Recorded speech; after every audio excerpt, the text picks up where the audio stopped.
மகிஷியானவள் மணிகண்டன் இருக்கும் இடத்தை அடைந்து மணிகண்டனை கண்டாள். மணிகண்டனை கண்டதும் நகைக்கத் தொடங்கினாள். அதாவது ஒரு சிறு பாலகன் என்னை கொள்வதா என்று எண்ணத் தொடங்கினாள். பாலகனே, நீ என்ன கொள்வதா? உனக்கு இவர்கள் அளிக்கும் நம்பிக்கையால் உனது வாழ்நாளை நீ அழித்துக் கொள்ளாதே என்றும், இல்லையேல் உனது உயிரை என் கரங்களால் மாய்த்து கொள்ளாதே, இங்கிருந்து புறப்பட்டு செல், இல்லையேல் என் கரங்களால் இன்று உனது உயிரானது காலனின் கையில் பிரித்து கொடுக்கப்படும் என்று கர்ஜித்தாள். ரிஷியின் கோபமான பேச்சுகளை கேட்ட மணிகண்டனோ எவ்விதமான சொற்களையும் உரைக்காமல் புன்னகையுடன் மட்டுமே காணப்பட்டார். தனது பிறவியின் நோக்கத்தை தன் கண் முன்னால் கண்ட பின் அவர் அனைத்தும் உணர்ந்து கொண்டார். மணிகண்டன் புன்னகையை கண்டதும் மகிஷியின் கோபம் எல்லைக்கு உட்படாமல் அதிகரிக்க தொடங்கியது. அவள் மிகுந்த ஆவேசத்துடன், இன்றுடன் உனது வாழ்வு முடிவுக்கு வரப்போகிறது என்று உரைத்து அசுரர்களின் அனைத்து சேனைகளையும் தனது மாய சக்திகளால் தோன்ற செய்தாள். அசுர சேனைகளை கண்டதும் தேவேந்திரனும் தேவர்கள் கொண்ட படைகளை தயார் நிலையில் இருக்க ஆணை பிறப்பித்தார். தேவர்கள் அனைவரும் போருக்கு தயாரான நிலையில் நின்று கொண்டிருந்தனர். தேவர்கள் மட்டுமின்றி பூதகணங்களும் போருக்கு தயாரான நிலையில் இருந்தனர். தேவர்களுக்கும் அசுரர்களுக்கும் இடையே யுத்தமானது தொடங்க ஆரம்பித்தது. மகிஷியின் அசுர கூட்டமானது மிகுந்த ஆவேசத்துடன் அசுரத்தனமாய் தாக்கத் தொடங்கியது. தேவர்கள் படையும் பூதகணங்களும் இணைந்து அசுரர்களின் கூட்டத்தை எதிர்க்க தொடங்கி மணிகண்டனிற்கு மிகுந்த ஆதரவுடன் செயல்பட தொடங்கினர். ஆயிரக்கணக்கான அசுர வீரர்களை மணிகண்டனுடன் இருந்த தேவ மற்றும் பூத கணங்கள் இணைந்து அவர்களை அழித்தபடி முன்னேற்றம் அடைந்து கொண்டே இருந்தனர். மகிஷியின் அசுர படையானது காலம் கடக்க கடக்க அசுர வீரர்களின் எண்ணிக்கையையும் குறைந்து கொண்டே போக தொடங்கியது. மகிஷியை நோக்கி மணிகண்டன் தனது பானங்களை எய்திக் கொண்டே இருந்தார். இவருடைய பானங்களுக்கு பதிலளிக்க இயலாத வகையில் மகிஷியின் செயல்பாடுகள் யாவும் அமைந்த வண்ணம் இருந்தன. ஏனெனில் வில் எய்தும் கலையில் வல்லவராயிற்று அல்லவா மணிகண்டன். மணிகண்டன் பானங்களை எய்த வேகத்திற்கும் பானங்கள் மகிஷியை அடைந்த வேகத்திற்கும் அடுத்து என்ன செய்வது என்று சிந்திப்பதற்கு கூட நேரமில்லாமல் இருந்தாள் மகிஷி. இருப்பினும் அவள் தன்னிடம் கொண்ட சக்திகளை கொண்டு தனக்கான ஆயுதங்களை உருவாக்கி மணிகண்டனை தாக்க தொடங்கினாள். மகிஷியின் அனைத்து விதமான அஸ்திர தாக்குதல்கள் மற்றும் தந்திரங்கள் என அனைத்தையும் மணிகண்டன் வென்று அவள் தந்திரங்கள் மற்றும் மாய சக்திகள் எதையும் எவரையும் பாதிக்காத வண்ணம் தடுத்து நிறுத்தினார். அதே வேளையில் மணிகண்டன் விடுத்த பானங்கள் யாவும் மகிஷியின் பூத உடலில் பாய்ந்து அவரது உடலில் இருந்து உதிரத்தை வெளியேற வைத்தது. உதிரமானது வெளியேற வெளியேற அவளது பலமும் குறைய தொடங்கியது. எங்கே பலம் குறைய தொடங்குகின்றதோ அங்கே பயமும் உருவாக ஆரம்பிக்கின்றது என்பதை புரிந்து கொண்டாள் மகிஷி. பலம் கொண்ட பல தேவர்களின் பலத்தை அழித்து அவர்களுக்கு பயத்தை காட்டி வந்த மகிஷிக்கு முதலாக தனது மனதில் பயம் உட்கொள்ள தொடங்கியது. மணிகண்டன் எய்த பானங்கள் அவளை அடையவும் அவள் மனதில் கொண்டுள்ள பயமும் ஒரு சேர அதிகரிக்க தொடங்கின. அவளின் கரங்கள் மற்றும் கால்கள் அவளின் எண்ணங்களுக்கு இயங்க இயலாத நிலையில் தனது வாழ்க்கையின் முடிவானது வந்துவிட்டது, நாம் இன்னும் சிறிது நேரத்தில் அழியப் போகின்றோம் என்பதை உணர்ந்து கொண்டாள். மகிஷியின் பலம் குறைந்து மடியும் வேளையில் இந்த பாலகன் யார் என்றும் இவனே தன்னை அழிக்க வல்ல சிவ மற்றும் திருமாலின் மைந்தன் ஆவானோ, அதனால் தான் என்னவோ பிரம்மதேவர் அளித்த வரமும் இந்த பாலகனின் முன்னிலையில் செயல்படாமல் தன்னை அழிவு பாதைக்கு அழைத்து சென்று விட்டது என்ற யோசனை எட்டியது. மேலும் அனைத்தும் அந்தத்தை நோக்கி சென்று கொண்டிருக்கின்றது என்பதை அறிந்ததும் அச்சிறுவனை ஏளனமாக பேசிய பூத உடலானது அக்கணப்பொழுதில் அச்சிறு பாலகனை கண்டு மிகுந்த அச்சமும் பயமும் அவளை ஆட்கொள்ள தொடங்கியது.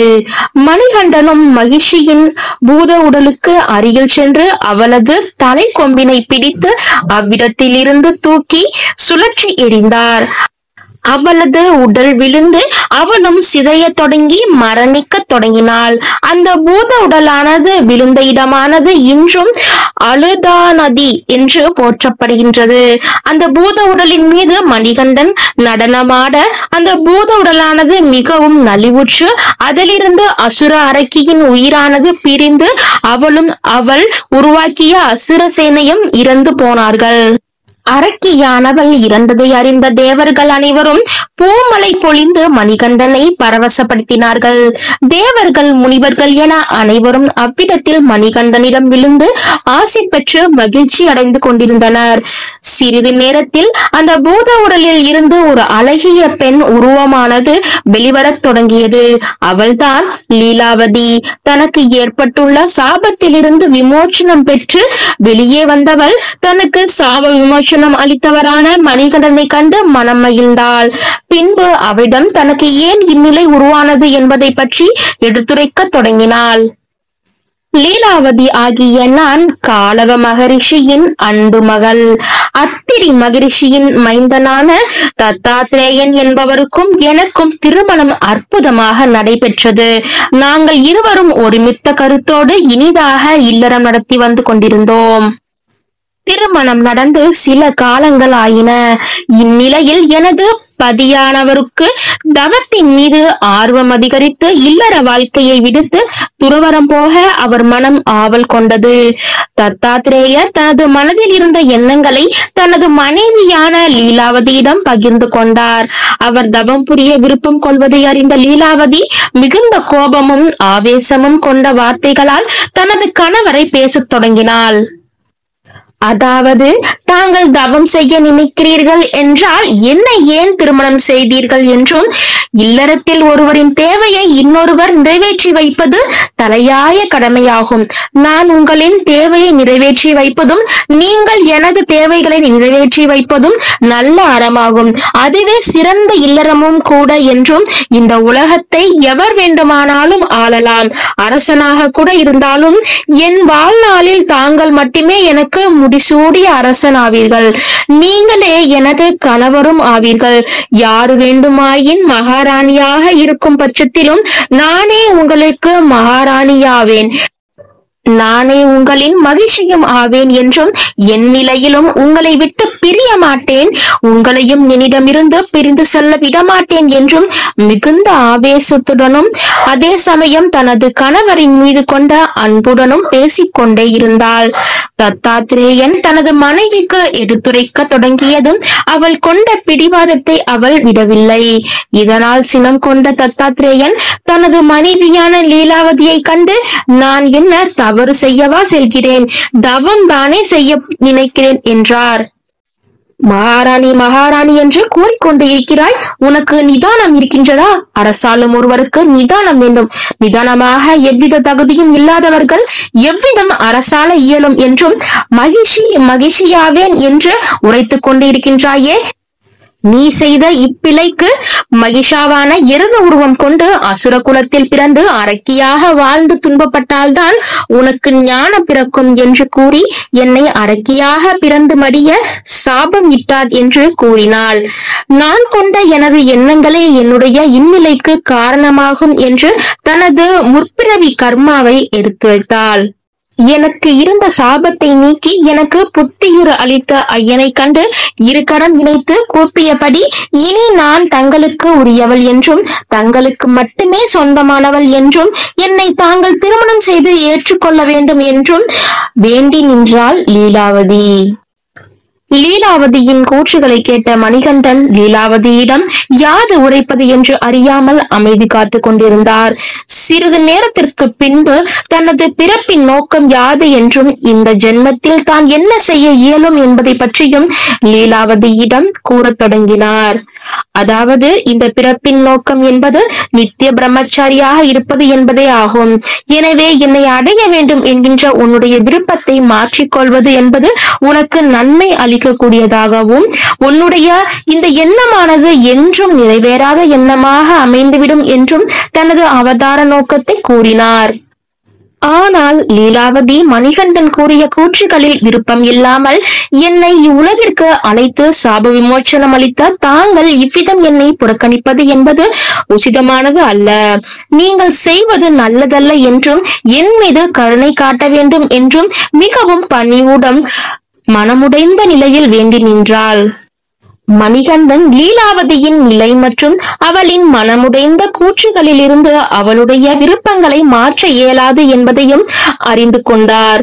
பின்பு மணிகண்டன் ஆகிய நான் உன்னை மணக்க வேண்டுமென்றால் அதற்கு ஒரே வாய்ப்பு மட்டும்தான் உள்ளது என்று கூறினார்.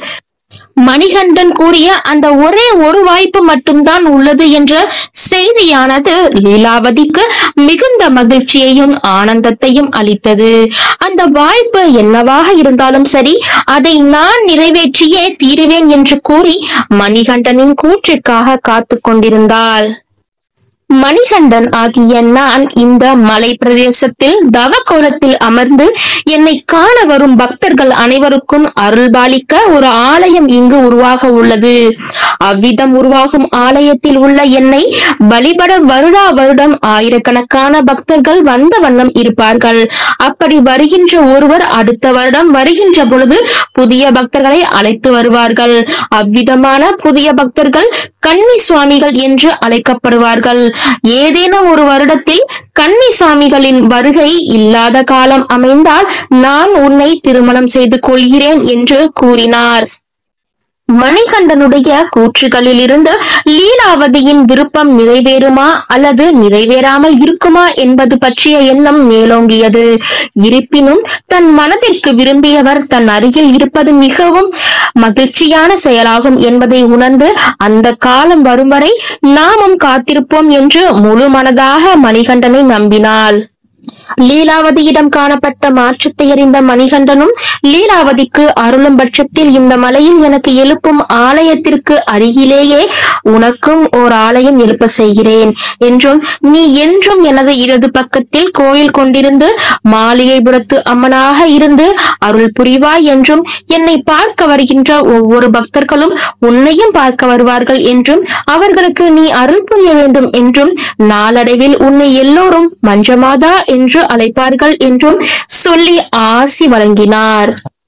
மணிகண்டன் அருளிய ஆசியினால் மிகவும் மனம் மகிழ்ந்தாள் லீலாவதி. பின்பு இதுவே தனக்கான வரமாகவும் சாப விமோசனமாகவும் கருதி மனம் மகிழ்ந்து தன்னை திருமணம் செய்யும் காலத்தை எதிர்நோக்கி காத்து கொண்டிருக்க தொடங்கினாள். தன் மனதிற்கு விருப்பமானவர் அருகிலேயே இருந்து அவரை காணும் பாக்கியம் எவருக்கு கிடைக்கும் என்று தன் மனதளவில் மிகவும் ஆனந்தம் கொண்டு தன் திருமண வாழ்க்கைக்காக அனுதினமும் காத்து கொண்டிருக்கிறார். லீலாவதியும் மனதார மணிகண்டனை வணங்கினாள்.